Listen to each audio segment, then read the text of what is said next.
सुप्रभात। मैं शिवांगी कक्षा 8वीं ब की छात्र कुरुक्षेत्र में हुए युद्ध से पहले रणभूमि में घटित कुछ घटनाओं का वर्णन करते हुए एक कविता प्रस्तुत करना चाहूंगी।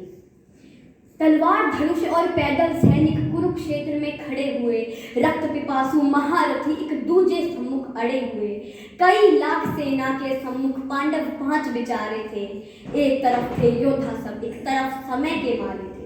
महासमर की प्रतीक्षा में सारे ताक रहे थे जी, और पार्थ के यश को रथ को केशव स्वयं हाँक रहे थे जी। रणभूमि के सभी नजारे देखने में कुछ खास लगे। माधव ने अर्जुन को देखा, अर्जुन उन्हें उदास लगे।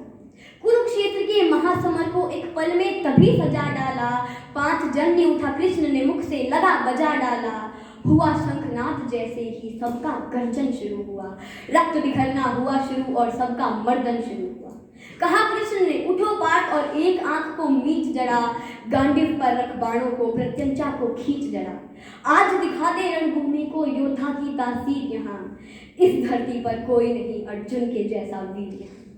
सुनी बात माधव की जो अर्जुन का चेहरा उतर गया। एक धनुर्धारी की विद्या मानो चूहा कुतर गया। बोले पार्थ सुनो कान्हा, ये जितने सम्मुख खड़े हुए हैं, हम तो इनसे सीख सीख कर सारे भाई बड़े हुए हैं। यहाँ खड़े बाबा भीष्म ने मुझको गोद खिलाया है।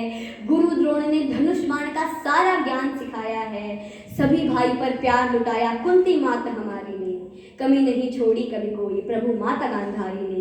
ये जितने गुरुजन खड़े हुए हैं सभी पूजने लायक है। माना दुर्योधन दुशासन थोड़े से नालायक है। मैं अपराध दुशासन करता हूँ, बेशक हम ही छोटे हैं।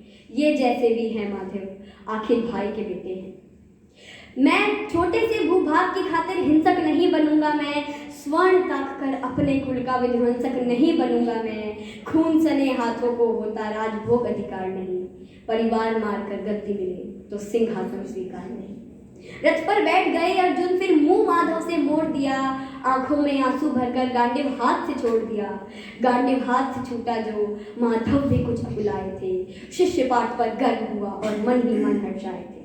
मन में सोच लिया अर्जुन की बुद्धि ना सकने दूंगा। रणभूमि में पार्थ को कमजोर नहीं पड़ने दूंगा।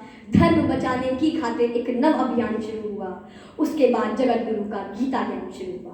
धन्यवाद। जय श्री कृष्ण।